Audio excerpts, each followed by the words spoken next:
in your browser and look for FFmpeg download. Select the official website. Click the Windows logo.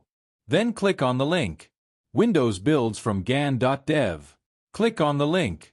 FFmpeg Git Essentials 0.7z. Search for the download file. Right-click on the Extract All option to unzip the files. Enter the unzipped file folder. Select the files from the bin folder and copy. Create a folder named FFmpeg on the disk.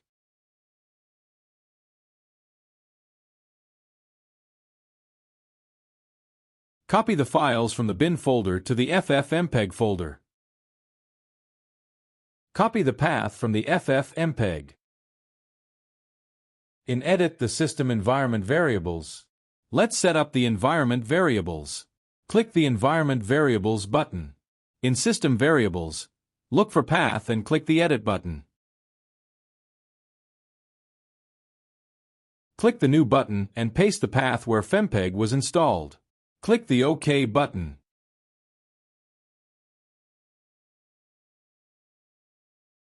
Enter the command prompt by typing cmd. Then type the command FFmpeg. Notice that FFmpeg was successfully executed. Leave your like and subscribe to the channel.